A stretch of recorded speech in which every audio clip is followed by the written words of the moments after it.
So friends, we will discuss the message posted today.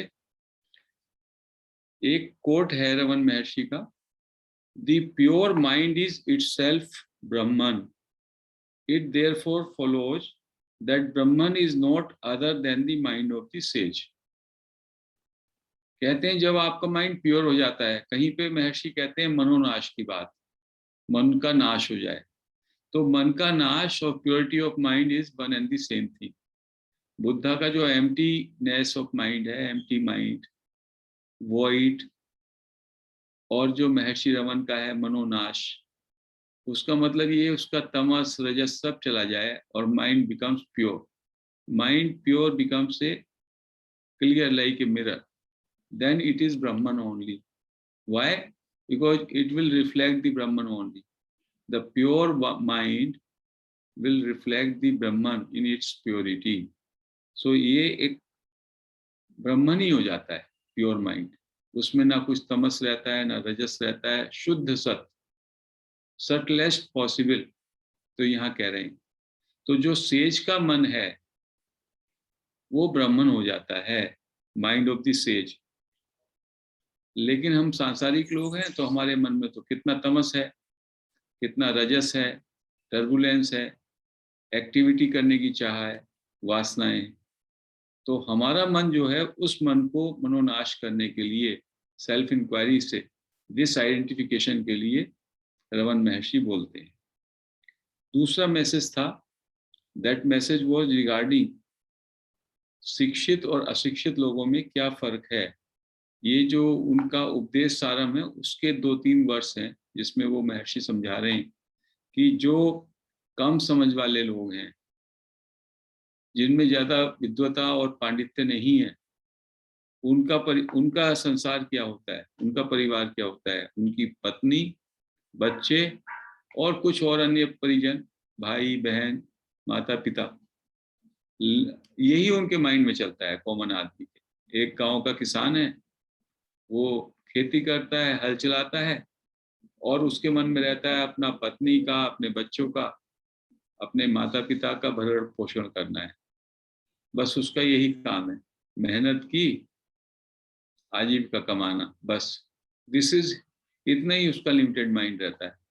लेकिन जो ज्ञानी है उनके मन में न जाने कितने पुस्तकों का भंडार संकलन होता है और वही उनका परिवार हो जाता है.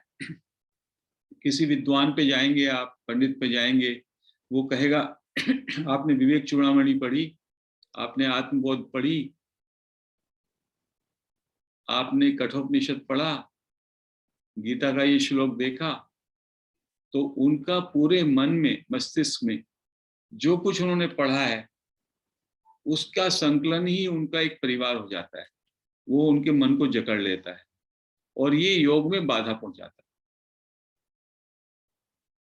पुस्तकों का रिटेंशन जो है वो भी स्थूल है, मन को स्थूल करता है. उनका कोई सेंस या एसेंस आप एब्जॉर्ब करें, that is one thing. But पुस्तकों के श्लोकों को, इसको उसको बार बार उदाहरण देना, बार बार उस पर लगातार चर्चा करना, तो कहते हैं इससे आपका संसार और परिवार बड़ा हो गया. उन लोगों की समझ पढ़ाई का क्या लाभ जो लोग अक्षरों को मिटाना नहीं चाहते जीवन की पुस्तक से, यह पूछने के द्वारा कि अक्षरों को जानने वाला हमारा जन्म कहाँ से है, उन्होंने वास्तव में ग्रामोफोन की अवस्था को प्राप्त कर लिया है. वे और क्या हैं, हे अरुणाचल मुझे बताओ. कहते हैं वो क्या हो गया, उनका श्लोक याद कर लिए और उन अक्षरों को मिटाना नहीं चाहते. और जो अक्षरों को जानने वाला है उसका उदय कहाँ से हो रहा है, इस मैं का उदय कहाँ हो रहा है, इसको जानने की चेष्टा नहीं करते. तो उनको कैसे ज्ञान आएगा, उनको ज्ञान आ ही नहीं सकता. उनके अंदर तो एक टेप रिकॉर्डर, एक ग्रामोफोन चल रहा है. कोई आएगा, गीता के 10वें अध्याय में 12वां श्लोक ये है, कठोपनिषद का आपने वो श्लोक देखा कितने अच्छी तरह से लिखा है. ईशावास्य उपनिषद का पहले श्लोक देखिए कितना सुंदर है, क्या कहना चाहते हैं वो. सो हमारा माइंड में जैसे कि कोई स्त्री अपने ऑर्नामेंट्स को बड़े करीने से इकट्ठा करके रखता है, कोई लोभी सेठ जो है अपने सोना चांदी और अपनी कैश को अच्छी तरह संभालता है, तिजोरी में रखता है। ऐसे ही एक पंडित, एक विद्वान अपने इस मन में पुस्तकों में से जो भी हमने अपने अच्छी तरह से रट लिया, अच्छी तरह से एकाग्रता से उसको, अक्षरों को रिटेन कर लिया, उन अक्षरों के साथ जीता है। वही अक्षर की संपत्ति उसकी होती है। और ज्ञान के लिए उन अक्षरों को मिटाना होगा। अक्षरों को जानने वाला मैं, मेरा जन्म कहाँ से है, from where I arises, you have to come that. अक्षरों को छोड़ो, अक्षरों को जानने वाले को भी छोड़ो, उस जानने वाले का उदय कहाँ से है, ये आई कहाँ से उदित हो रहा है, उस पे आओ। नहीं तो आप ग्रामोफोन की तरह, टेप रिकॉर्डर की तरह कोई बैठेगा, उसके सामने बस बोलने लगेंगे। महर्षि ये कह रहे हैं, वास्तव में अशिक्षित लोग ही बच जाते हैं, अपेक्षा उनके जिनके लिए अपनी सारी सीख को प्राप्त करने के पश्चात भी अहंकार अभी तक कम नहीं हुआ है। कहते हैं अशिक्षित लोग आर स्टिल फॉर्चुनेट। उनको जो है, उनके मन में ज्यादा चीजें नहीं भरी, बीवी बच्चा, इसका देख रेख, ये रोटी पानी, बस दैट इज ऑल। शिक्षित लोग जो हैं, उनके तो अंदर इतनी शिक्षा की बात भरी हुई है, उसका घमंड है, उसकी ईगो है। I have read this, I have read this, what you know? You don't even remember the shlokas of Gita. I know Ashtavakra Gita, I know Ram Gita, I know this Upanishad, और उसी की सारी चीजों से मैं अपना sense of comparison करता हूँ दूसरे से।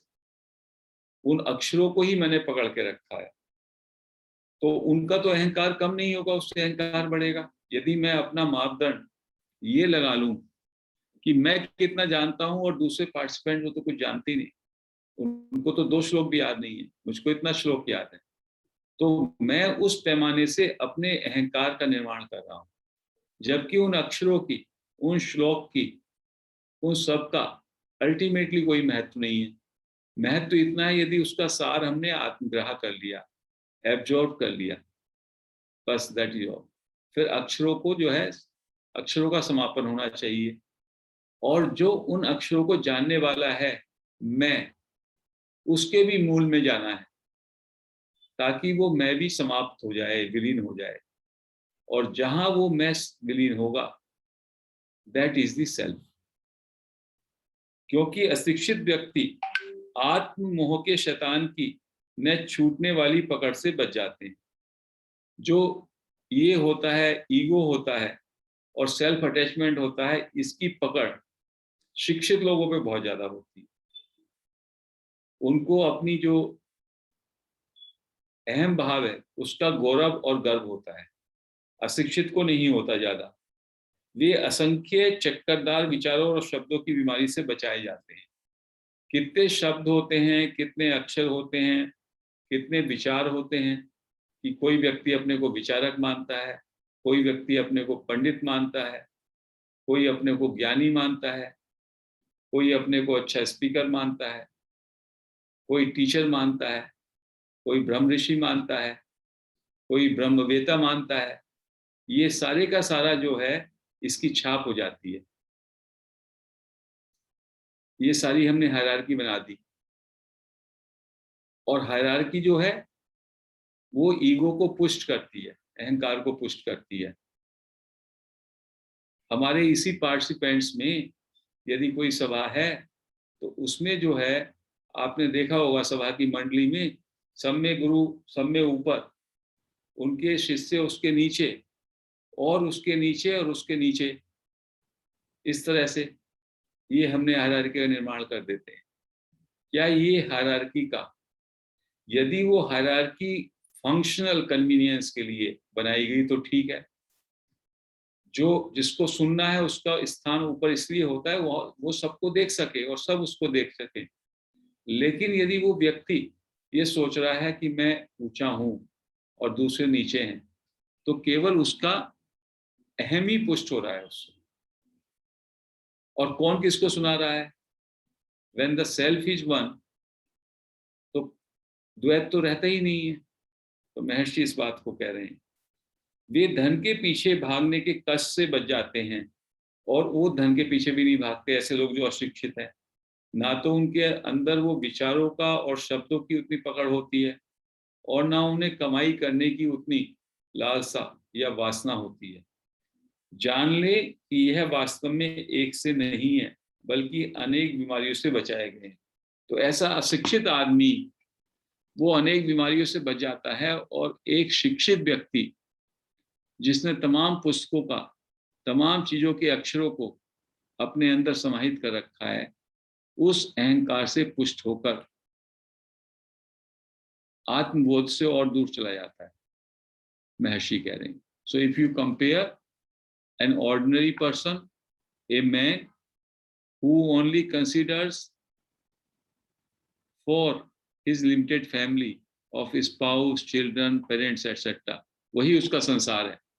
और एक पंडित, उसका संसार, उसका विराट लाइब्रेरी, उसके जो जो उसने पढ़ा, जो जो अक्षर उसके अंदर घूम रहे हैं, वो सब उसका की विराट जो तमाम सारी संकलन की हुई पांडित्य है, वो उसके साथ रिटेन होता है, और उससे उसका अहंकार पुष्ट होता है। और उसमें जो समाहित, उसमें जो निहित शब्द और अक्षर हैं, वो उसको पकड़े रहते हैं। और करना क्या है, उन अक्षरों को जानने वाला मैं कहाँ से पैदा होता है, उस मूल का आपको जानना है। तो पहले अक्षर छोड़ो, टू हुम दिस अक्षर एंड शब्द, ये अक्षर और शब्द किसको हैं? उत्तर, ये अक्षर और शब्द मुझको हैं। और फिर मैं कौन हूं, मैं के मूल पे जाओ, तो सबको छोड़ना है। तो अशिक्षित को तो बहुत थोड़ा छोड़ना है, शिक्षित को बहुत ज्यादा छोड़ना है। अहंकार की दृष्टि से यदि हम अज्ञान का मापदंड करें, तो शिक्षित आदमी ज्यादा ज्ञानी हो गया, क्योंकि उसका अहंकार ज्यादा विराट है। अशिक्षित का तो थोड़ा ही है। तो महर्षि कह रहे हैं, इस बात को आपको ध्यान में रखना होगा और अपने ऊपर काम करना होगा। अक्षरों शब्दों को जानने वाले मैं का उदय कहां से होता है? Turn inward and try to uproot the ego, root out the ego, then the self will be realized. तो आज यहीं पे इसको समाप्त करते हैं, मैसेज की चर्चा को।